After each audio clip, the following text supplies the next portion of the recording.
आज दिनांक 11 जुलाई 2021 दिन रविवार को इस नवनिर्मित सभागार का लोकार्पण श्री शिवराज सिंह चौहान माननीय मुख्यमंत्री मध्य प्रदेश के कर कमलों द्वारा किया जा रहा है।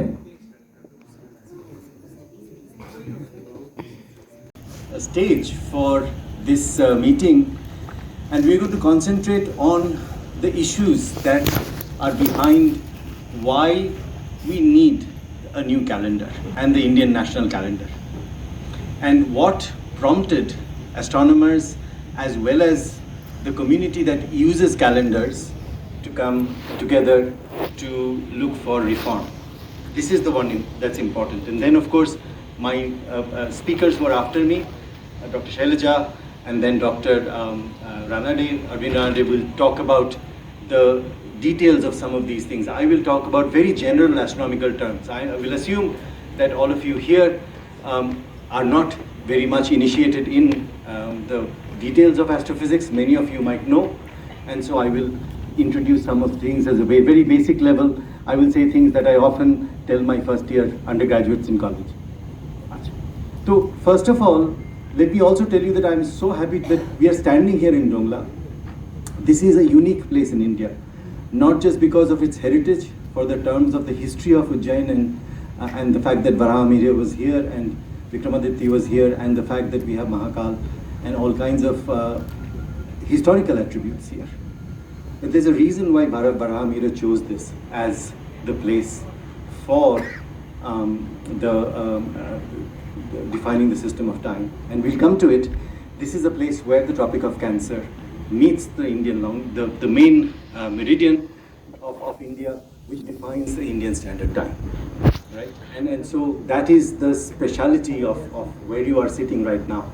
The Indian Standard Time was based on Prayagraj, Allahabad, and we are on the same longitude, but we are also on the and from what I will just tell you, it will become clear why that is very important.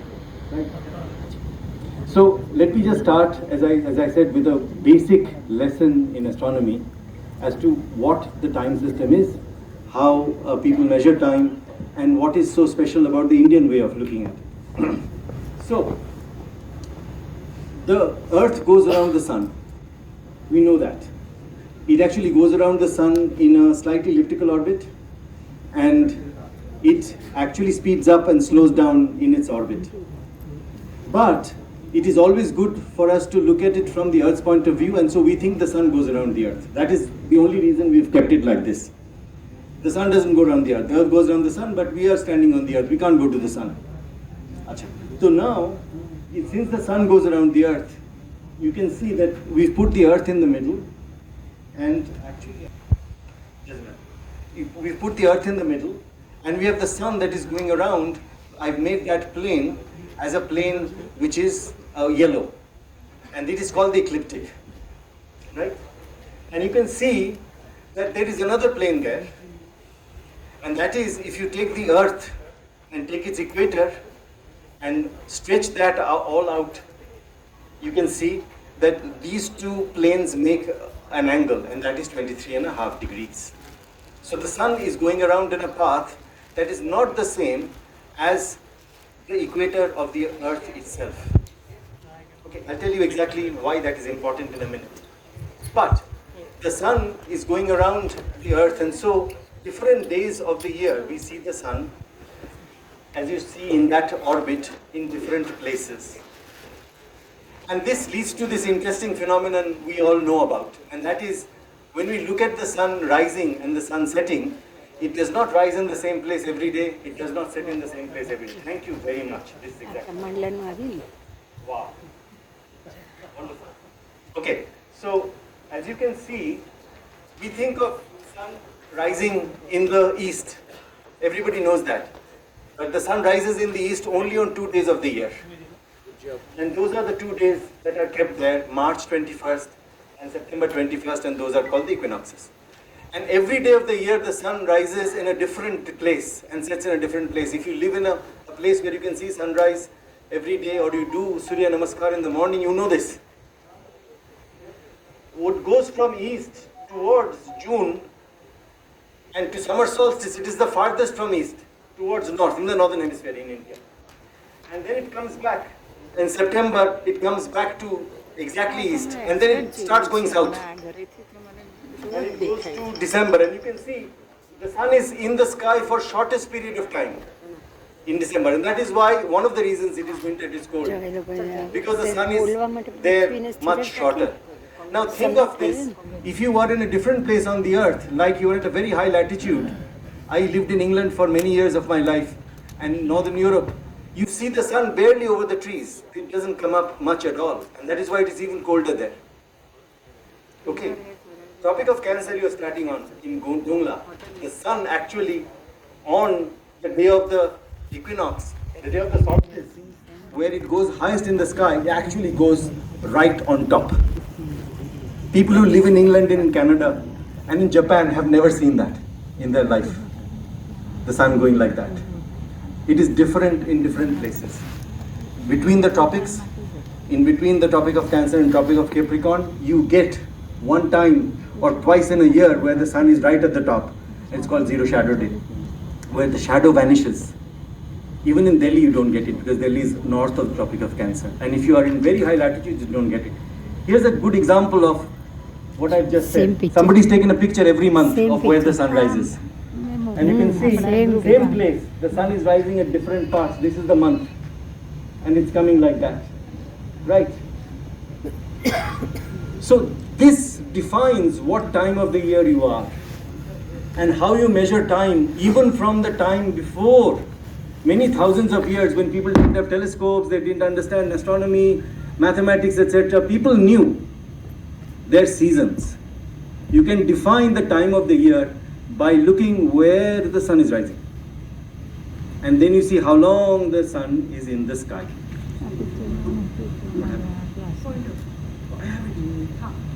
Somebody's giving me a pointer, thank you. It's very, actually this can kill. It's an extremely bright pointer. So the sun is going around the earth, and another thing is it is inclined like that, 23.5 degrees. If the sun was spinning straight, without any inclination to that, then in the year, all through the year, we will have essentially the same temperature, because you will see the sun the same amount of time in the sky, etc. This effect that you have of the sun being different times in the sky, different times of the year, comes because of the fact that this is inclined. The earth is spinning like that. The earth is spinning at an angle to this orbit. Here's a very good picture of somebody who actually put a camera in one place for the whole year. This is actually taken in Scotland, so you can see that in the winter. So isn't this surprising? I mean, you don't think about the sun like this, but this is the height of winter, and this is the height of summer. And you can see the sun is actually in the sky at different times. And because this is in Scotland, very high latitude, you can see how different winter and summer are. And so this is all through the year. That is how it's happening. So now, one thing is certain, that I already told you, because the orbit is like this, at any point in that year, if you have a date in your calendar, I'll come to the calendar in a minute, you know where the sun is going to be. I've already showed you, right? The sun is going to rise there, and we know where the sun will be in the sky. So that defines the year, the time of the year, and you can have a calendar based on the sun. It is called a solar calendar. So the sun will be at one point in the sky every year there at the same time, if the date is right in that calendar. That is why we talk about a solar calendar. So a very good example is, in a lot of our temples that we have, there are Surya temples, like Konarak, or many other temples where you will find that the sun's image comes on a particular day exactly one place. Here's one of the best examples, the Koba Giant Temple in Gandhinagar. You have the Surya Tilak, which falls on the head of Mahavir Lala, and here this falls exactly on that day, May 22nd at 2 p.m. And that is because just opposite there is a hole in the wall through which the sun comes. The sun is exactly there every 22nd of May at 2 p.m. And at 3 p.m. it will go. And at 1 p.m. it has not come yet. So you can have a solar calendar, but this is 22nd of May, right? Now if this happened, for example, on Vasant Panchami, you will not get it. Because the Panchami is based on not a solar calendar. It is based on something else. It is based on the lunar calendar. And I'm going to come to a minute. A lot of our festivals are not tied to the solar calendar. You will see that the festivals and pujas we have happened on a Navami or a Panchami or a Shashti or a Namavasya or a Purnima. I'm not talking of the sun when I say Purnima. I'm talking of the moon. So there is the difference between something that is based on the solar calendar. Here's another great example of Sringeri.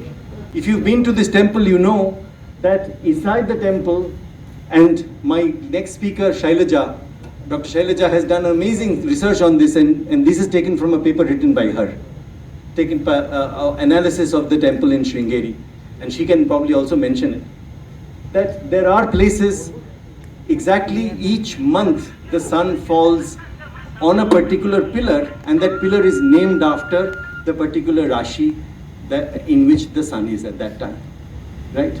So based on the sun's place, we know exactly in the solar calendar where the sun will be. Now, what happens if we go beyond the sun to the stars?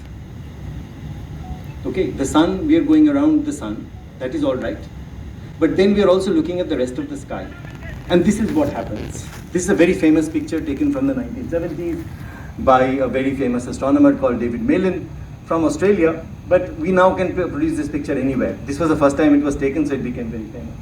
And this is nothing but, just like I showed you that sun picture, here what he did was, he took a camera and left it open all night. That's it. So this is what happens all through the night. 8 hours or 10 hours of the night, and you can see all the sky turns around us. Why? Because the earth is turning. So each of these lines is actually one star. And because the camera has been open for 8 hours, you're seeing it as an arc like that. And you can see there are different stars. Some stars are yellow, some stars are blue, some stars are red. Here's also somebody has come in a car during that 8 hours. There is one astronomer on the top in it. He's smoking. You can see the cigarette going like that. During 8 hours, if you keep a camera open, you can see all kinds of things. But what your magic is what you're seeing in the sky. And because, so you can see that the earth turns. So anybody tells you the earth is not turning, see, earth is turning. The sky is turning like that. Because the earth is turning. And because this is taken in Australia, in the southern hemisphere, in the middle there is nothing there. If we took this in the northern hemisphere, there will be a star right at the middle. And that is Polaris, the pole star. Okay, and all the stars go around it. So everybody knew this. In our tradition also, because all this can be seen by the naked eye, you know that there is this pattern of stars in the sky, and at night they move. And they move around. So in this particular case, you will see some stars will rise and they will set. Some stars will not rise and set, they will always be in the sky. And there will be some stars in the sky you will never see because they're below the horizon.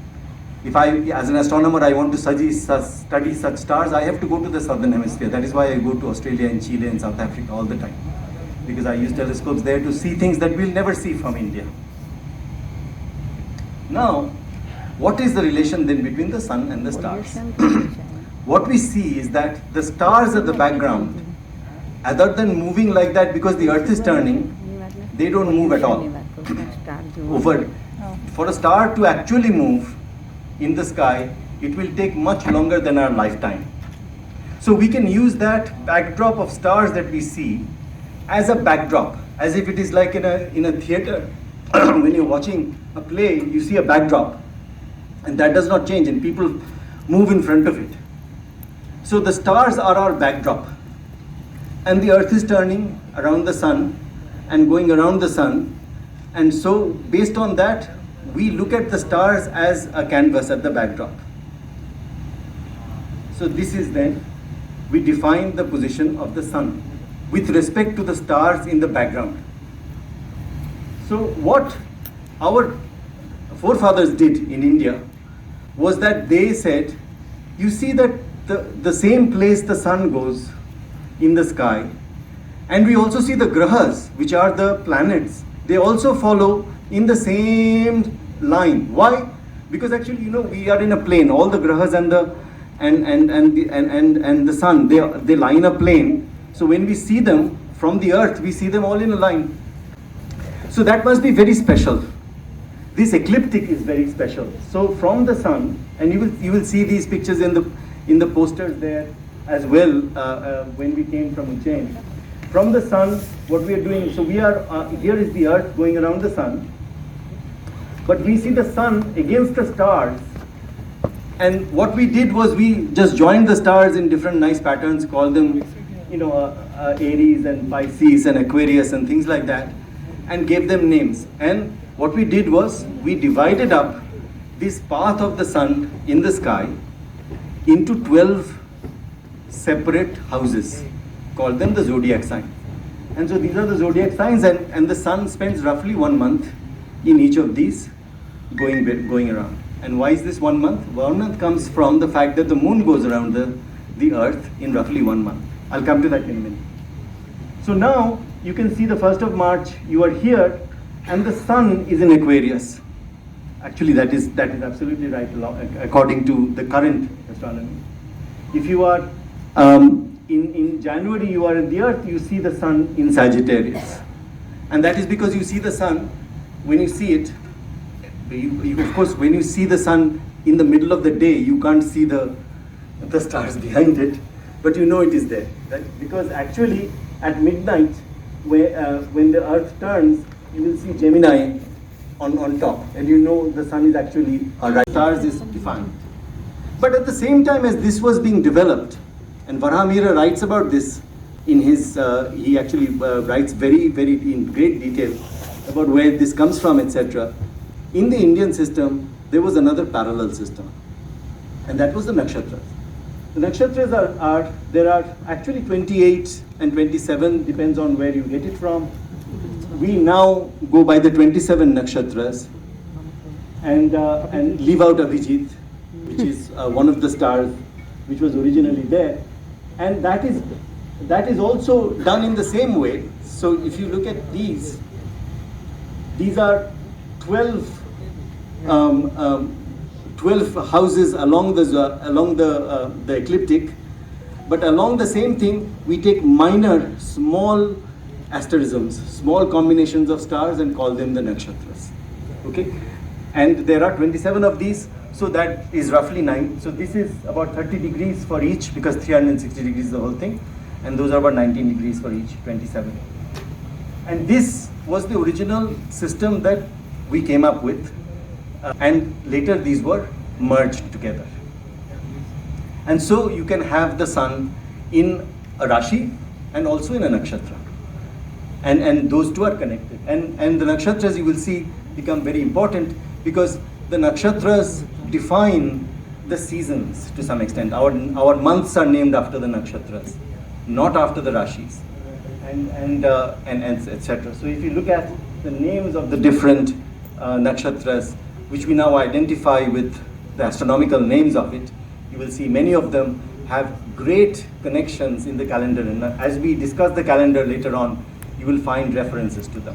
I just wanted, as I said, I'm giving an astronomy lesson, so I'm just telling you the basic astronomy behind these things. What happened? You can go on.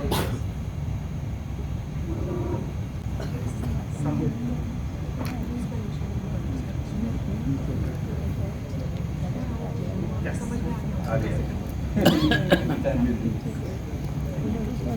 Okay.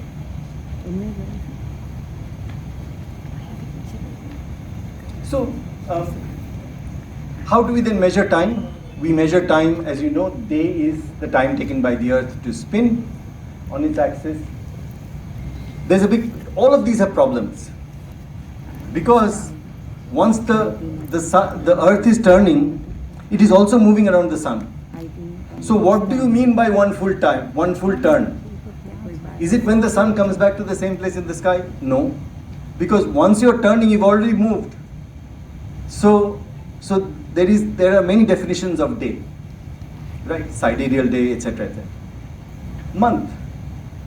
What is a month? Originally, naively, you will say it was from one full moon to another full moon, one new moon to another new moon.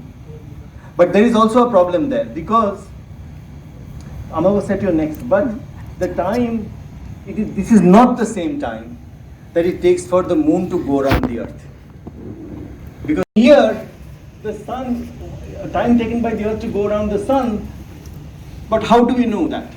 With respect to what? How do we know we've come back to the same place? It's not that, we see a bus stop and say, we come back here. Right? So it will have to be with respect to something else. And because all our other things that we are referencing are also moving, the moon is moving, Jupiter is moving, all the planets are moving. So it has to be on the backdrop of the stars and we have to define it. So these are not trivial problems and that is why there is so much disagreement. That is why there are so many calendars. That is why there are so many panchangs. Because everybody has a different way of calculating these different things. And it is very difficult to say this one is right, this one is right, this one is right, this one is wrong. Because everybody thinks they are right. And this was what motivated Meghnad Saha to come together, to bring all these together and make the Indian national calendar. So here is the reason for the lunar calendar. Lunar calendar, see, the reason we have Amavasya and Chandrama, the Chandramas, Purnima, etc., is because the sun is coming and illuminating the moon from different angles. So you're seeing it from different angles. So you see Purnima when the sun is directly opposite, and Amavasya when the sun comes in front and is not, the moon comes in front of the sun and is not illuminated by the sun, the front is not, right? But it's not eclipsing it all the time because they're not exactly in the same plane. Sometimes it eclipses, okay? But the fact that the moon goes around is not connected completely with when this happens. Well, how am I doing with time? So lunar month, then the lunar month, if you go by the new moon, which is Amavasya, and define it along with the sun, then it will be different if you define it along with where the sun was or where the earth is around the sun. So if you say that the moon cycle, because moon is going around the earth is going around the sun. So what do you mean by the moon going around the earth? Is it when it comes back to the same place but the earth has moved? Right? So the sun is in a different place. So if you look at the shape of the moon, which depends on where the sun is, that is not exactly the same as the moon going around the earth. Because everybody is moving. So it's a very complex problem, and that leads to this. Now, for a short while, I'm going to talk mathematics. These ratios of the earth going around the sun and the moon going around the earth, these are not whole numbers. And that leads to a lot of problems. And when people were doing mathematics in the Vedic era, in the era of Aryabhatta and Bhaskaracharya and Madhava, they all were completely aware of this. And they devised, because they didn't have calculators and computers, they devised wonderful methods of making these nice calculations to many decimal places so that these things can be coped with. It is absolutely amazing when you go through the work of these people who were working 2000 years ago without a calculator and trying to actually calculate these things. So you can see 1 year we know is this. Now with modern technology we know that. It's not simple. And 1 month, if you define exactly the month by the moon going around the earth, is that much. And then that is a year. And none of these, in terms of months, that is the problem. So when you take a lunar calendar, which is based on the moon going around the earth, and the solar calendar, which is based on the earth going around the sun, they don't match because there are no matches in terms of integers. And so you either follow one or the other, and when you start combining them, you are in trouble. But you have to combine them Because our festivals are lunar. Our festivals are lunar. Everything we go by, our not just festivals, our daily habits. We know that we do something on Panchami, something on Chaturthi, something on Purnimas, etc., etc. That's a lunar concept. Whereas our daily life is by a solar calendar, because we know where the sun is, we know how hot it will be, how cold it will be, when to sow the seed in the ground for farmers. Everything goes by the lunar calendar, not by the solar calendar, not by the lunar calendar. So then, that is why we have these three different systems. We have exclusively solar calendars, like the Gregorian calendar that we go by, where the moon does not play any part, and the Tamil and Bengali calendar. The lunar calendar is the Islamic calendar, the Hebrew calendar, which are absolutely lunar, no solar connection. And then we have the lunisolar calendar, which is what we are going to discuss in the Vingnath Sarthi. And this is the Northern Indian calendar, the new calendar that we will talk about. In our tradition, all these people work towards this. Aryabhatta knew exactly that all the light that we get comes from the sun. None of the planets have any light of their own. So that is a very important thing, and that is why it was concentrated on the sun. The Surya Siddhanta worked out the basic mathematics of the solar calendar. The Roman calendar, which is what we use now, the Gregorian calendar. Let me talk about that, because we have to talk about why we want to make certain changes to it. This was the solar calendar, which, as you know, it was started by Julius Caesar, and the Gregorian reform happened in the 17th century. Julius Caesar started this and then arbitrarily changed quite a lot of things. And he changed this because instead of 365 days, he knew, at that time his astronomers knew that it was 365 and a quarter. So he did a leap year correction. Every 4 years we turn one year off. What Pope Gregory did, by Gregorian time it was known that it was 365.2422, not 2500. And to do that difference of 11 minutes and 14 seconds, in 1500 years after Julius, the difference had become 11 days. And in his case, Easter, which is a big festival for the Christians, was happening in the summer. So he had to change it. So he got rid of 11 days. 11 days cut. And suddenly a calendar was adopted. And this calendar also made another reform to make this correction, and that is every 400 years you have to bring back 1 year in leap year. It is not a leap year, etc. We know that. Thank you. Now, what is the problem with this? The problem is that in the Gregorian system, not only is this very arbitrary, the length of the months are also very arbitrary. Why? I'll tell you one very amusing story. Why does February have 28 days? In the original system, February was the last month, March was the first month. Now Julius Caesar, he wanted 1 month to be named after him. So he called it July. But July had 30 days. So he said, no, something named after me has to have maximum days. So he took 1 month from the last month of the year and put it there. The next Caesar was Augustus. He said, I'll have to have another month named after me. He called it August. He took another day from poor February and put it there. So July, August now has 31 days. Right? And then poor February has now 28. And now, of course, leap year is 28. So it's very arbitrary. The number of days in the month is not related to any rational reason. And secondly, it is what is 1st of January and what is December. There is no relation. Why would 1st of January be the beginning of the month? There is no reason for it. So change of Julian to Gregorian happened in 1582 in most of Europe. Britain did not take it till 1752, and when Britain took it, India got it as well. And Russia and Greece only took it in 1918. So it has happened gradually. Now, the lunisolar calendar, what happens is, now you have to have this difference, between the lunar cycles and the solar cycles. So if you want to combine the two, you have to do one important thing. if you look at the Islamic calendar, it just shows you what the problem is. The problem with the Islamic calendar is the only lunar calendar.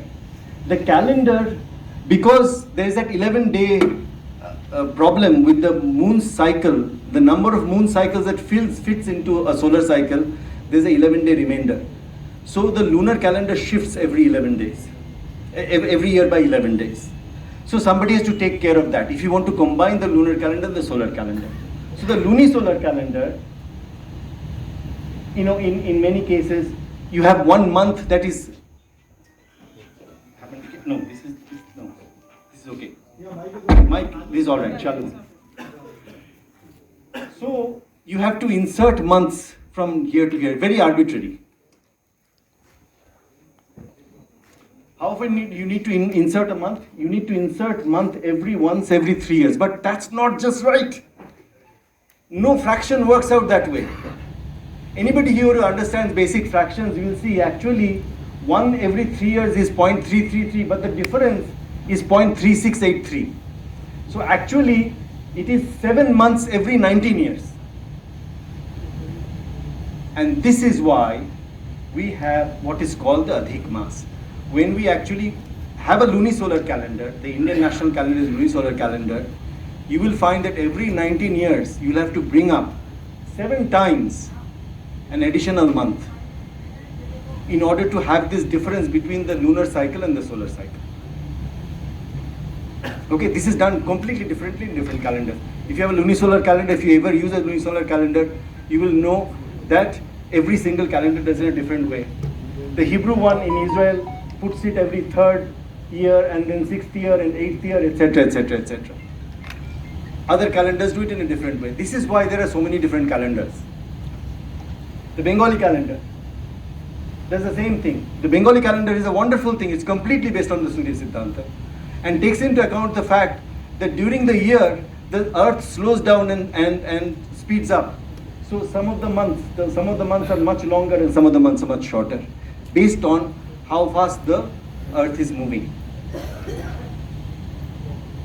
There is one additional, the last thing I will say is there's one additional problem.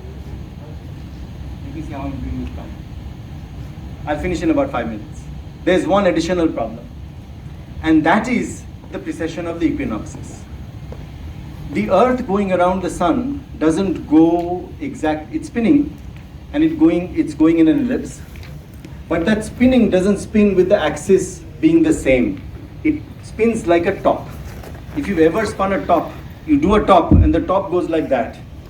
It spins but it goes like that. That is called precession, and the earth is doing that, and it takes 26,000 years for it to come back. But since the earth is doing that, we are looking at the stars from the earth. So the sky is also moving for 26,000 years. That backdrop changes. I'm talking of the backdrop in the play as the stars, right? And you're seeing the sun against the backdrop. But actually the backdrop is also moving every 26,000 years. In 1,000 years it doesn't make a difference. And this is why when the pyramids were built in 5,000 years, our pole star was no longer, the earth, if you looked at where the night sky spins, that pole star was Abhijit. Now it is not. Because this earth is moving like that. And this causes an additional problem when you're doing long-term panchangs, you're doing long-term almanacs. You have to take into account, and this was, our ancestors were not aware of this.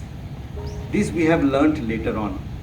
And these corrections have to be made if you have a system that is based on a very traditional old system, the precession. And of course, modern almanacs take this into account.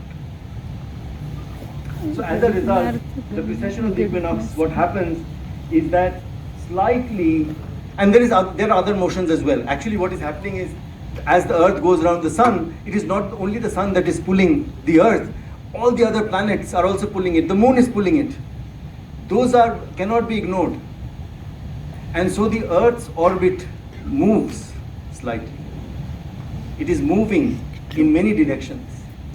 And you have to make those corrections. You have to make, so that is why mathematics and astronomy is very important here. And this needs to be updated all the time. Updated. The Indian lunisolar calendar is based on this, the calendar we are talking about. It has an average month of 29.5 days. It will have some months will be longer and some months will be shorter based on that.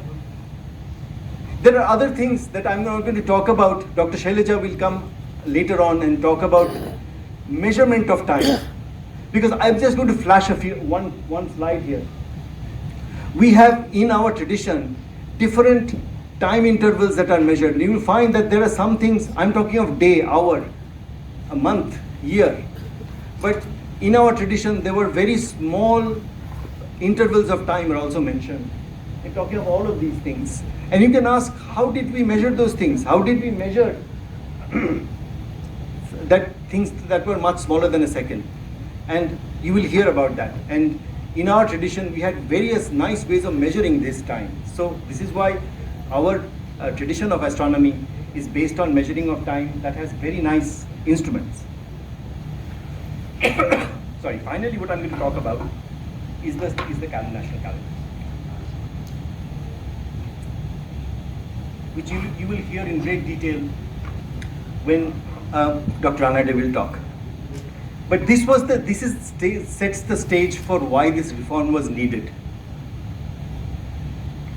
The Calendar Reform Committee had Meghnad Saha, great astrophysicist, as the chair. As you can see, it produced a report in 1955. It was published after Meghnad Saha's death. But for many years, they worked on this. The committee, famous preface by Jawaharlal Nehru, who actually asked them to do this. And this committee had very important people. N.C. Lahiri was the big mathematician who worked out a lot of these things. And in the calendar, at the beginning, he says, very clearly, Meghnad Saha says, examining all the existing calendars, what they did was they got panchangs from all parts of, because all these different calendars were there, lunisolar, lunar, solar, etc., in different states, different regions. They studied many different regions, 30 different systems they studied. And they said, see, as you can see, there were also people who said, actually the earth does not go around the sun. Some people quoted ancient scriptures to see that the earth is flat. They all considered all of that. And finally, they came to this notion that, and you will hear more about this, that one of the main reasons we need this calendar is that at least the same festivals should happen in the same day in several parts of the country. Right? The luni-solar combination is so complicated, people are doing it in different ways, and they wanted to bring it together.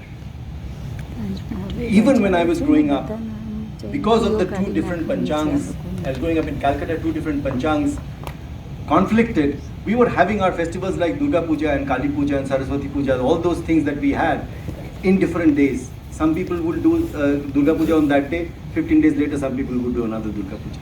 Things like that. So at least these things should happen in the same time. The most scientific thing in this particular calendar is as follows. There's something called Kepler's laws, which tell you how the earth goes around the sun. And I took this from Arvindji's article, which is in the book that all of you got.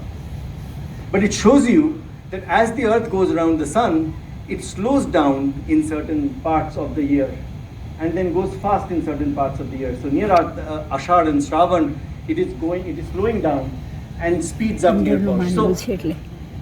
So at least the month should reflect by the length of the day, length of the month, how the earth is moving. In the Gregorian calendar, it's random. And you saw how Julius took one day from this and Augustus took one day from this and things like that. In the recommended calendar, this is taken into account. And this trend is there is the Bengali calendar, but actually here it is done such that all the months are in a uniform way.